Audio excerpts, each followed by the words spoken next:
Ladies and gentlemen, welcome. My name is Ravi Agrawal.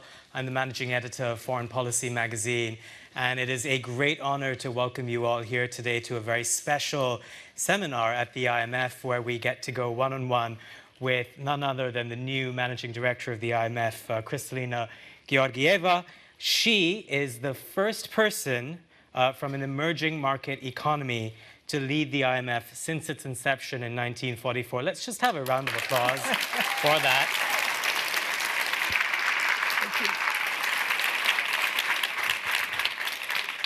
She is also only the second woman to hold this position in the IMF's history, which is especially relevant today because we're here to discuss women, work, and leadership.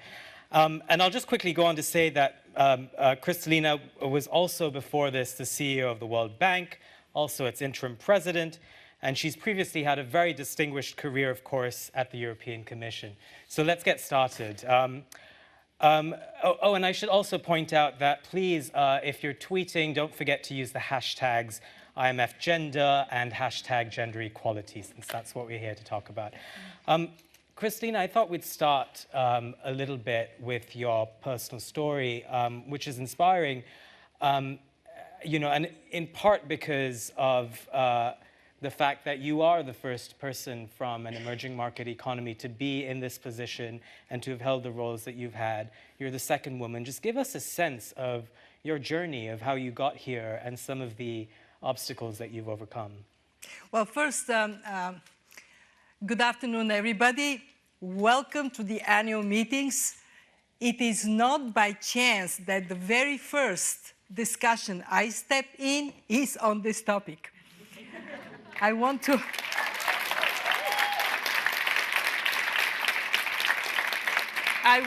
thank the men and women in the audience. And let me go to your question. What I represent is such a typical story of a woman of my generation.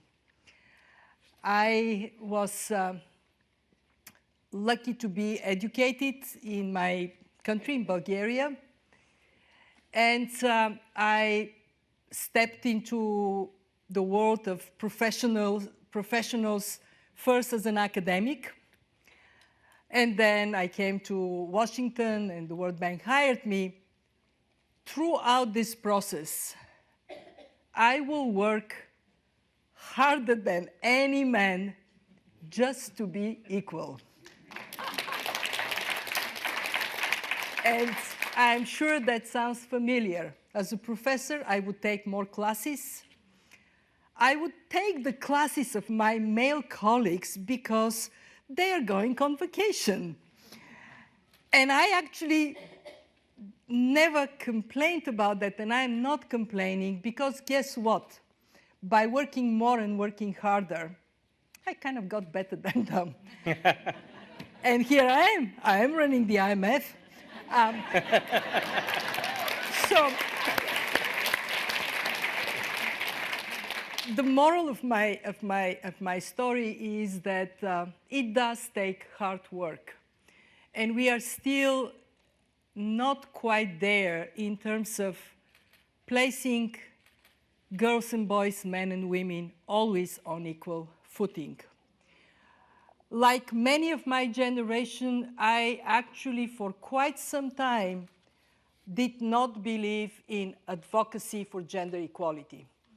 I thought we have to be gender blind, you're either good or not, until I realized that taking this attitude would keep women behind, will hold women back, because we are not yet at the point when we can be gender blind, and then we would see men and women applying for the same position, being given equal treatment, getting up in the higher corridors of power just on that own device. And I can tell you the story that was transformative in my life that moved me from being gender blind to being relentless and shameless activist for gender equality. I was in Vietnam. I was leading World Bank team. I was the most senior person of the bank group. And in the end of my visit, the interpreter, who was a woman, came and said, "Could you please pass a message to the president of the bank?" "Sure. What is the message?" "Could you please thank him for sending a senior woman as an example to our men?" And that was the moment that I realized that not in one single meeting I met another woman. I was the only one. And that we have a responsibility in these institutions, in the fund, at the bank, in the European Commission, to give an example that gender equality is not just a good thing to do, it is actually fantastic for getting better outcomes. So let me stop here. But before I move back to you, to recognize the woman before me that led the IMF, Christine Lagarde. She broke this glass ceiling. It was easier for me to come through, no cuts. Excellent.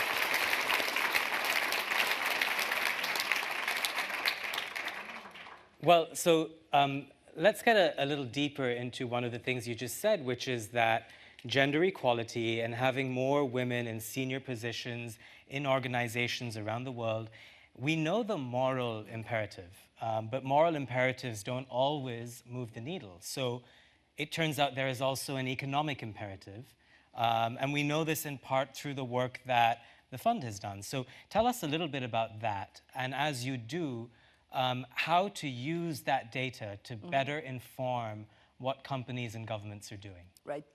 Well, this is one of the very best services that institutions like the IMF provide to societies to bring the rational, evidence-based argumentation as to why moving towards gender parity is actually good for everyone. It is good for women, but it is also good for men.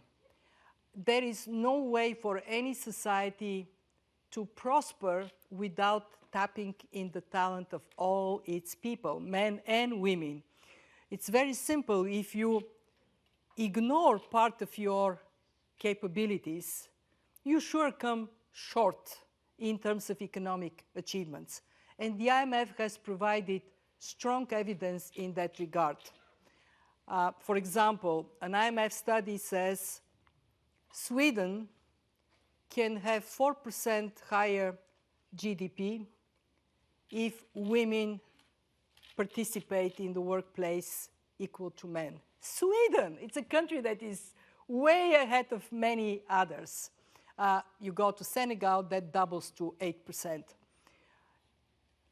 We also have done research that shows that companies are more profitable when they have more women on their boards or in their management. And in fact, that profitability is quite remarkable. It is somewhere between 8 and 11% better for the company if it is to be including women. Why? Because when we have diverse teams, they make better decisions. Also, women tend to be more oriented towards the bigger public good rather than their individual achievement. Women also tend to be, on balance, less corrupt. With the caveat, there was a study, it's not done by the fund, I'm not going to sign under it, that says women are less corrupt by a long mile. But when they are corrupt, they're mucho corrupt. They're like, don't know whether this is true. But what I do know, it is true. We won't make you name names here. No. We cannot possibly achieve the Sustainable Development Goals, get our communities and countries to be prosperous unless we include women in the labor force, starting from education, equal access to education. By the way, a lot has been achieved in that regard. Equal access to assets, to financing, and of course, full equality in participating in the labor market. Today, still, I think it is 1.7 million women, billion women are restricted in what jobs they can do in comparison to men because of legal obstacles in different countries. So wiping this out makes us, of course, not only more prosperous, but I would argue a happier place. I will give you an example. When I was at the bank, when I came in 2017, we set an objective to have parity in the high ranks of the bank, from vice president above, equal number men and women. We got there in 2018. We were supposed to get there by 2020. We got there in 2018. Despite the fact that people were saying, oh, it cannot be done so quickly, this is going to shake up the institution. And guess what? The conversation changes in the room. There is more, if you wish, humility, less me. Sure. And in the end, I think everybody benefits from that. The fund is now making a big mark, and it is incredible, the new research that is being done on unpaid work. So if you allow me, can I talk about that? Let's talk about unpaid work. This is also, I believe, your first blog for the IMF, which is out, yes. Which is just published today. With co-authors. Co-written May I with your please co-authors. ask the co-authors to stand up? Co-authors. So,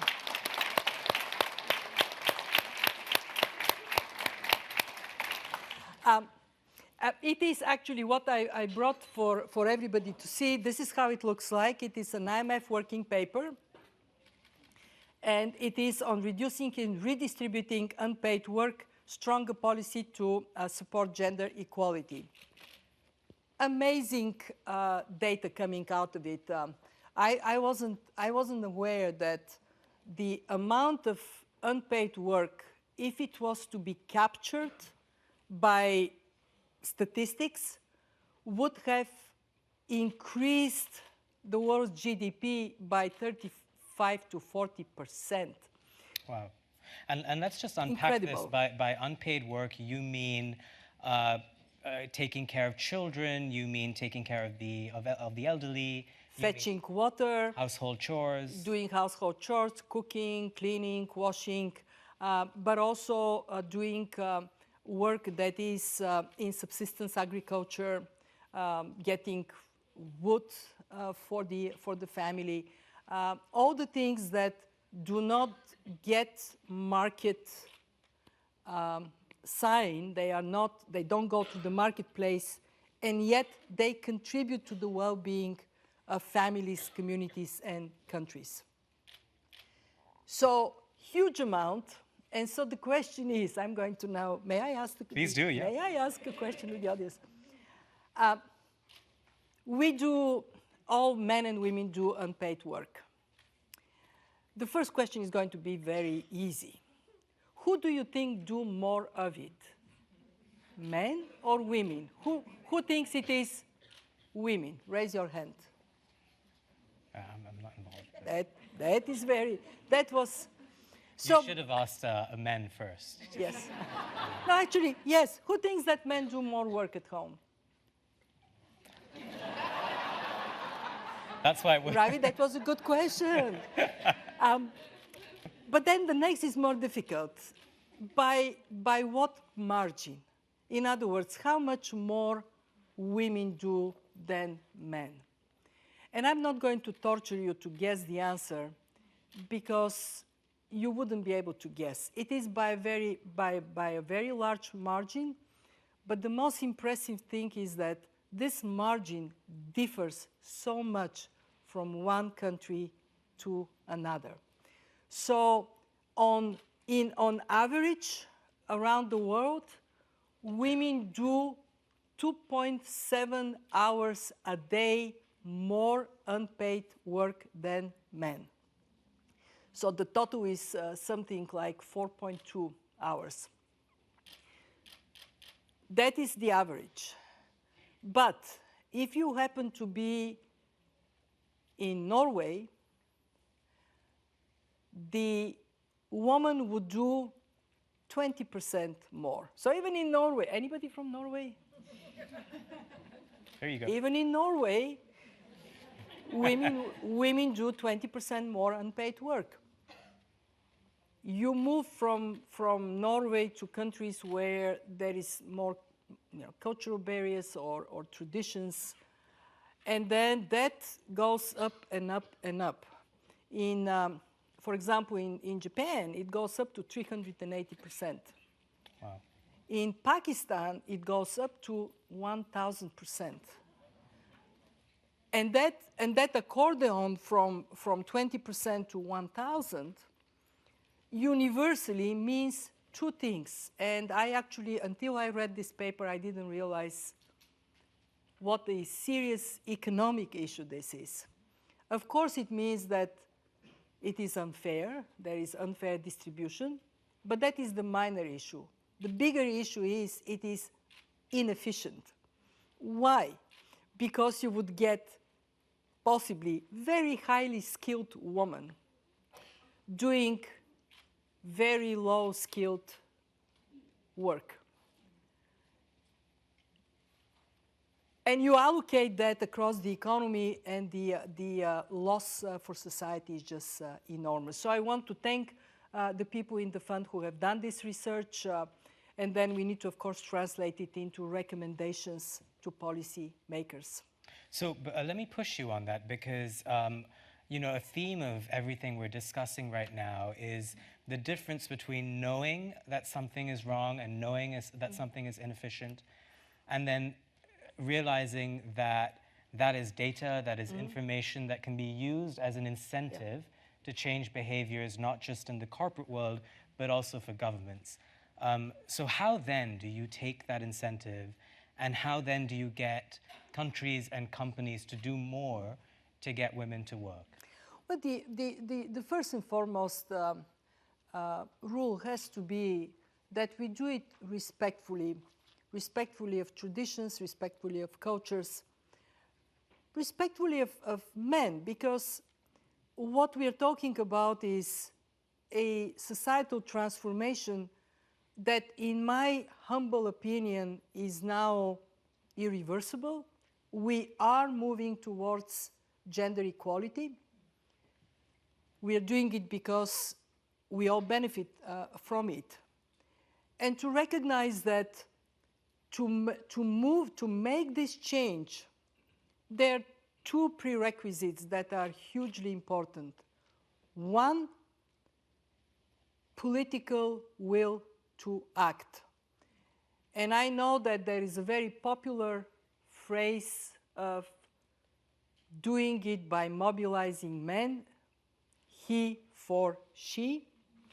I actually always turn to the women, and I call on you, she for she. We need a very strong commitment, because it is not an easy thing to do, to change the way societies work. And of course, we need it from leaderships in countries. But the second prerequisite is to do the hard work to get there. It doesn't fall from the sky. It doesn't happen because we have, well, because of Ravi, we are going to have a great seminar and things will change, but it's not going to be enough. The conversation here is not going to be enough. It is the steps we take. We were talking with Ravi on the way here. India, labor force participation of women is quite low. There are many reasons for that. One of them is insecurity. Women just don't feel safe to go to school or to go to work. it is a fixable problem. It requires commitment to make it safe. The World Bank funds projects in mobility, and in these projects they fund women-only compartments on the commuter trains. So I was in one of these compartments, and I talked to women, and they tell me, if that was not here, I wouldn't dare to go to work because I could be raped, I could be abused. And now that we have it here, we actually want more. We want women police officers on the street. We want judicial system that penalizes severely any abuse of the dignity and safety of women. So these things have to be in place, because if we have political will but we don't do the hard work to underpin the rights of women, we won't have equality in our societies. And I would turn to my colleagues here in the fund. We have some work to do at home. And I asked one of the colleagues, is it important that the fund itself demonstrates a commitment to gender equality, especially at the high levels of authority? And this person said, absolutely, because this is an example. It motivates everybody, men and women, and it tells us that equality is for real. So buckle up, that is going to come. And it sets an example as well. And I'm guessing by equality you mean not just in terms of the numbers of men and women at the fund, but you're also talking about pay equality. Is that right? Oh, absolutely. Look, I don't know how it is at the fund. I haven't had the time yet to look into the data. I know that both at the World Bank and in the European Commission, we had to relentlessly do reviews of pay and correct, in other words, boost pay of women, because for the same job, time and again, women would be paid less than men. We know that in advanced economies, the difference in pay is 16%. You go in some countries, I was quite shocked, Korea, 37%.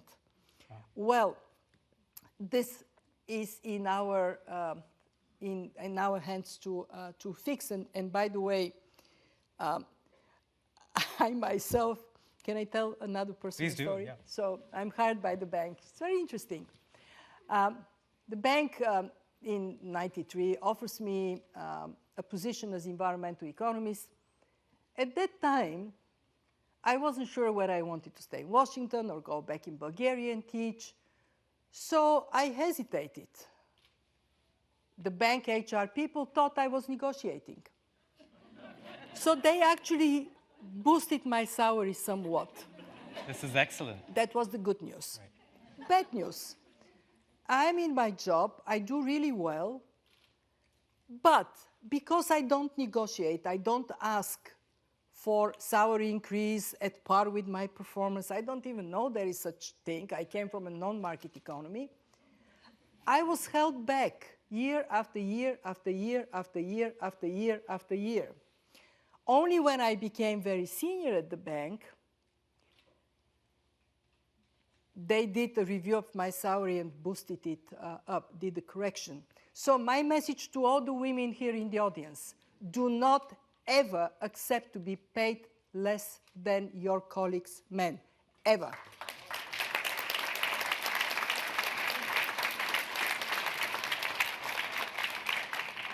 I couldn't agree more. But let me push you a little bit more on that, how to make that happen. So it's one thing to say, don't accept not being paid as much as your male colleagues. How do you do that? How do you make that happen? Well, yeah. And this can't be top down. It also, because you're advocating for it to be bottom up as well. What we need to recognize is the incredible importance of mentoring younger women, both by women and by men. When women step into their professional life, they need to know that they can rely on advice and on mentoring. And then, of course, our responsibility in management. It is our duty to make sure that that at all levels there is fairness in treatment. And by the way, it is not just men and women. We see it on ethnicity. We see it like very often people coming from poor countries may be less able to kind of defend their own rights. So it is really a matter of creating a culture in our organization of fairness of treatment. That is good on its own. I have seen improvements in productivity and delivery because teams are, there is respect and there is fairness.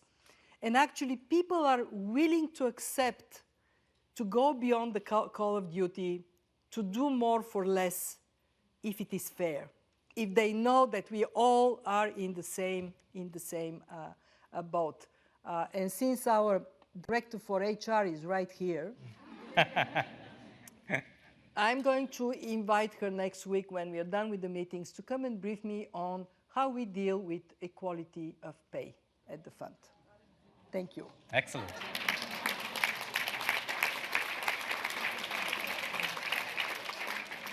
I mean, we're getting real business done here. This is excellent. This is, by the way, how I made it to run the fund. With the reputation, I get things done. Well, I hope this moves forward as well. Yep. A lot of what you said today and in the past, your personal story of working harder and fighting against the obstacles you've had in front of you is so commendable. And you're exhorting women to take charge of their situations. But let me flip all of that and ask you, what could men do better? I mean, what do you want to see from men? What is your advice for male leaders in terms of how they should do their jobs differently? And how do you make that happen? Well, the amazing contribution of men that are not embarrassed to say, I am a feminist because I care about my daughters. I want them to be equal. I care about my mother, my wife, my female colleagues. This is what made actually a big a part of change that we are now seeing. People like Prime Minister Trudeau or President Macron who actually mean it. It is not just a slogan. But also our colleagues every day that offer a helping hand and advice.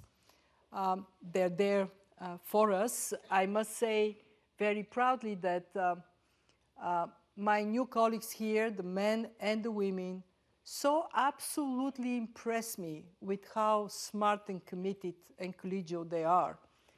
We do need you to recognize there has been historical injustice and that we are now at a point when we are correcting it. What it means for men is that you might see that all other things equal, we have a woman and a man, they're both great for the job, preference is given to the woman. Please don't look down at her. Your turn would come, plenty of opportunities. We need men, I think the best thing men can do is to be our soulmates and friends and see that together we are so much stronger and better off. And also, please continue to be men. Right. You know, nothing wrong if I'm dragging a big, huge, heavy suitcase for you to say, may I help you? Yeah. No,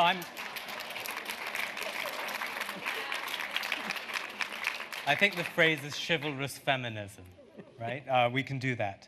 Let me come back to something you mentioned earlier about unpaid work and the cultural differences that could pose a challenge, especially in the developing world. So you mentioned India, for example. And the Indian case is particularly strange because you know, between 2004 and 2011, it was growing at 7% a year GDP. And right around that time, despite that very solid growth, burgeoning middle class, the female workforce participation rate dropped by 7%, from 31% to 24%.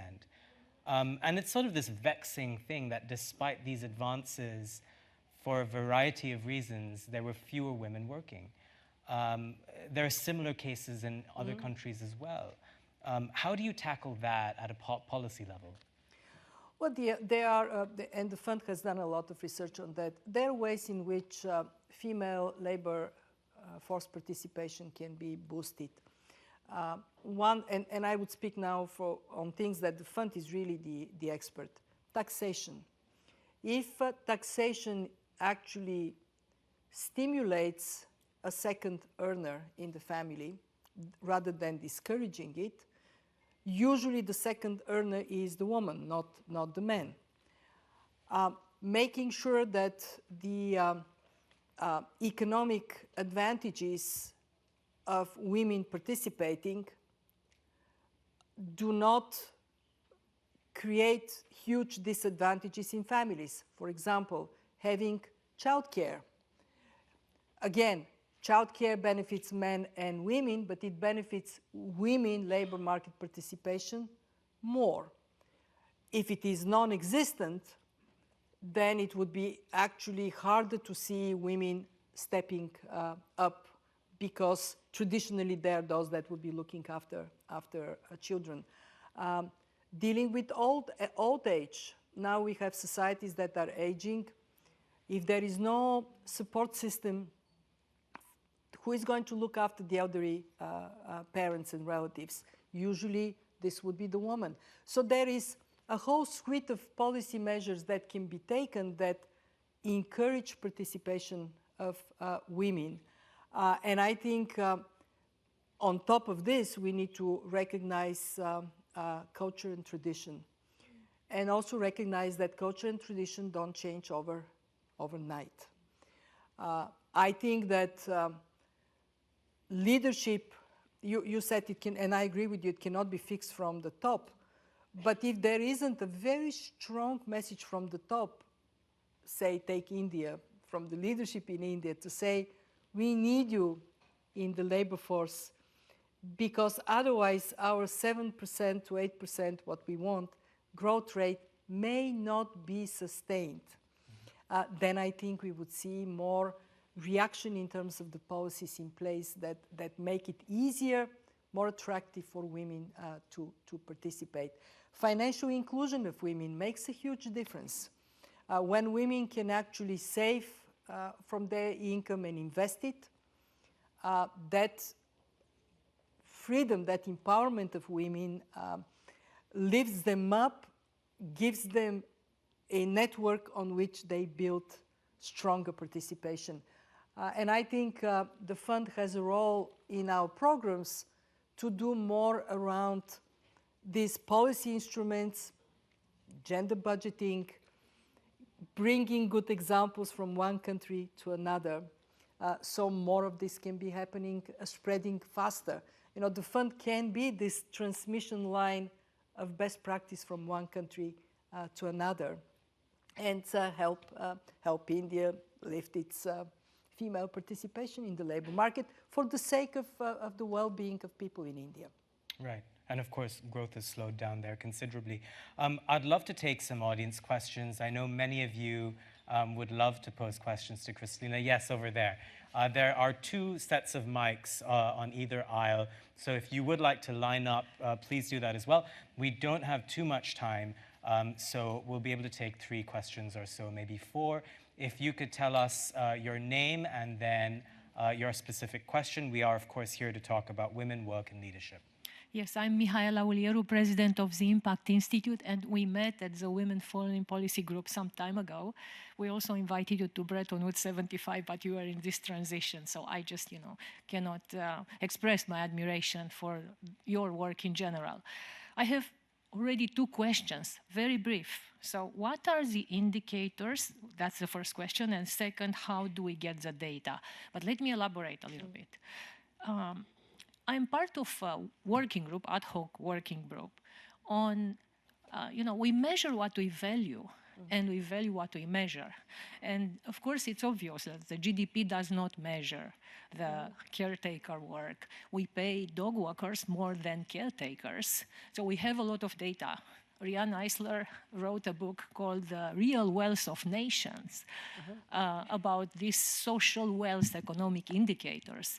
My question is, could you help us with the data, and could you help us in shaping those indicators on which we are working now? Also, the World Economic Forum, of which I am an advisor, has now this year considered human-centric approach to the Global Competitiveness Index, in which it looks at how many women are educated, numbers like this, but still it is not enough, I think. We have to take into account much more, but what and who can advise?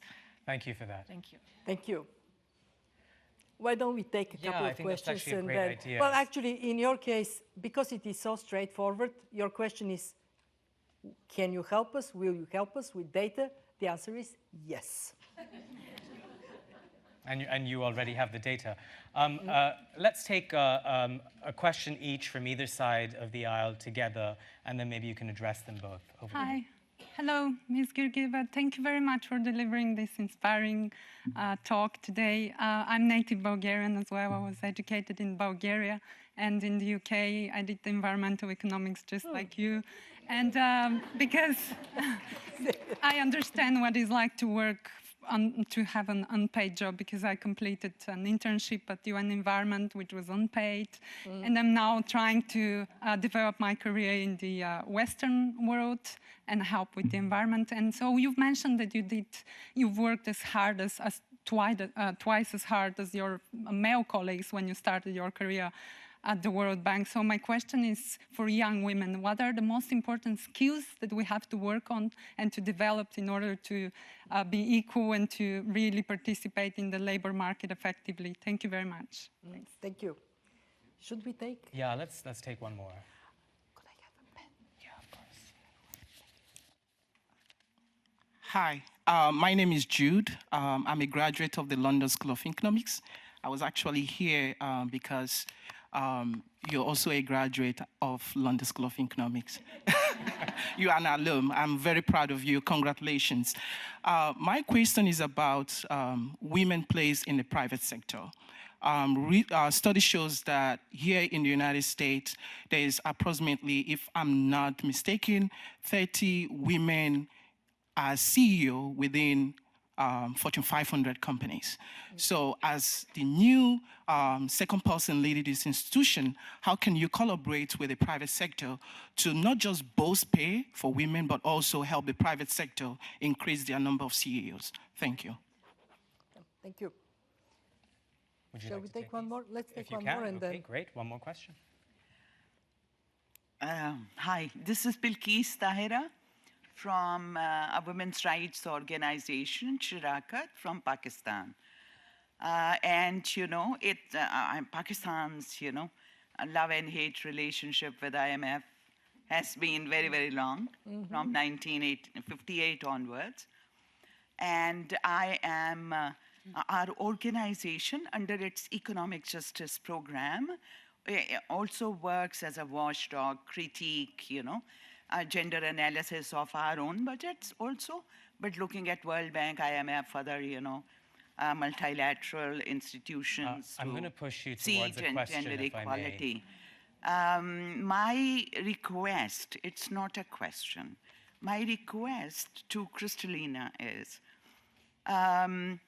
we have seen over the years that the existing macroeconomic framework, that all IMF programs and World Bank programs are based on fiscal consolidation, devaluation, decentralization, and taxation, regressive, progressive, et cetera, has not seemed to work as effectively, and the trickle down that we wanted has not worked, particularly for women and gender equality. Thank you, ma'am. So I think my that's request that's a good is... place to leave it there so we can address. I got it. Just Yeah. a minute. Pay attention. Let me give my recommendation. And I will write it. If you don't let me say it here, I will have to write a long letter. So better... I think that could be a very good forum for this, ma'am. I think that's I think IMF. I'm afraid I'm going to cut you off. I don't mean to, but people are here to listen to Kristalina, and I think there are enough questions here. It is just for the other people who want to pose questions. An alternative, okay? An alternative to macroeconomic framework that we have now. I got it. Thank you. Thank you. We're running. We out have of time, three. I'm afraid, We are short on time. Can you ask questions in less than 30 seconds? If I can you do that. Go ahead. Okay. I can do that in less than right. 30 Let seconds. me see. Let me test Are it. you for legislation, quotas of women on corporate boards? Great question. Excellent. That is a That's 10 question. seconds. Do you have a question? 30 seconds. I'm counselor at the EU delegation here at the Washington, D.C., and I worked in Brussels when you worked in Brussels. I'm extremely proud of what you did when you initiated gender equality at the European Commission. My question is, do you see important differences between the three institutions you worked for, the European Commission, the IMF, the World Bank? And do you think that the work that you've done in those three institutions on gender equality has spurred a movement around the globe in other comparable organizations to move ahead on gender equality? Thank you very much. Thank you. And last. Quickly. Nabil Abdou, Oxfam International. Just a quick question. How would the IMF intend to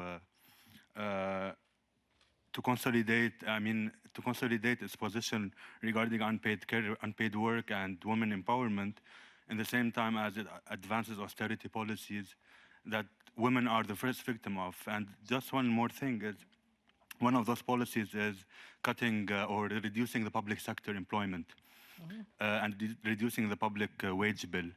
And in many countries, such as in the Middle East, North Africa region, the public sector is the first choice for women. Up to 40% of women are employed in the public sector. How would those policies be in coherence with what you just said now? Thank you. Thank you. Thank you. So very rapidly in answers to the questions.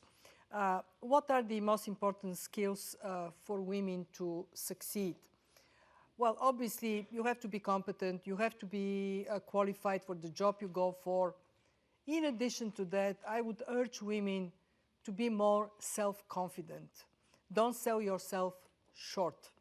It is true that women, by and large, tend to be more self-questioning. I did have, by the way, in the Commission, a case when I'm interviewing a man and a woman, same job, they're pretty much the same. They both meet half of the criteria for the job, don't meet the other half. Woman says, I don't know where I am for this job, I only meet half of the criteria. Man says, I meet half of the criteria and I'm offering you my wonderful personality. So that is something that you need to work on. You need to work on your presentation skills, you need to work on your interview skills and make sure that you present yourself in the best possible way. And by the way, when I say I worked twice as hard as the men, this is not an approval of my situation.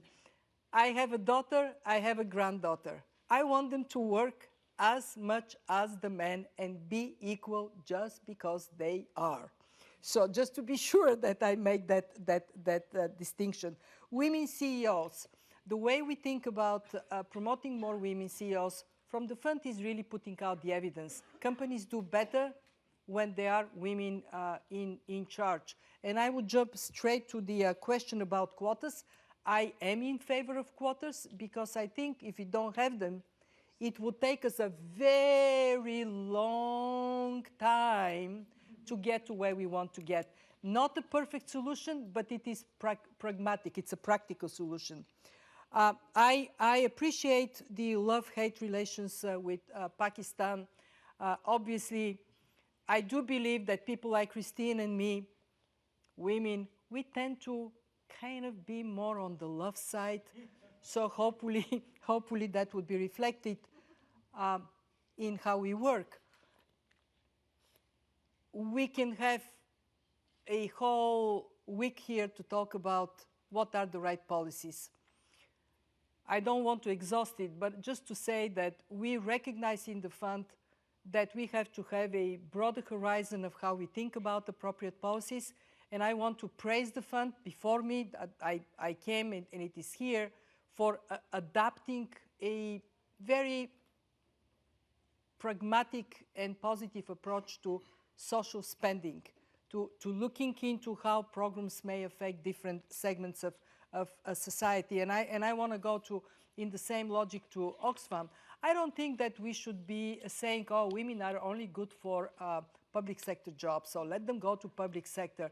Yes, they're good, but they're also great entrepreneurs. And guess what? It is SMEs that create most jobs and lift up the well-being of families and communities. So I do want to see us being more proactive to provide economies with the kind of the right mix of policies that work, not to be ideological and not to think that we have a cookie cutter. It has to be country specific, and yes, it has to be much more mindful of, are these policies contributing to reduction of inequalities, or they may be risking to expand inequalities. The fund came to that page again before me. I can tell you that I'm going to embrace it wholeheartedly, because inequalities erode societies. We are talking here about gender inequality. Any type of inequality is bad for countries and societies to prosper. Finally, I see a lot of similarity between these big multilateral organizations. So what I learned in the Commission, what I learned in the bank, I took the Commission, I learned in the Commission, took it to the bank. From the bank, I bring it here. There are two big similarities. One, these are organizations where traditionally there has been a more vertical culture, hierarchical, so if you are up in the ranks, you know better, that are now adapting to a new world in which everybody may contribute, and we have to be much more agile and more inclusive in how decisions are being made. And I think that on gender equality in particular, if you ask me where it was the hardest, as strange as may sound, the Commission was the hardest. Although in Europe, you have countries like the Nordics that are so progressive on gender equality, the Commission had pathetic records at that time. 45 Director Generals, less than 4 of them were women. That was the starting point, less than 10%. Why that was the case is a big story, but once that was recognized as an obstacle, then the commitment to deal with it was very, very strong. I can tell you here in the fund, at the highest levels, we are 25% women. So 2.5 times better than the Commission when I embraced that same objective of equality. But still, let me ask you, do you think that this is how it should be? No, I'm asking the men. What do you think? Definitely not. No. Ravi? Definitely not. No.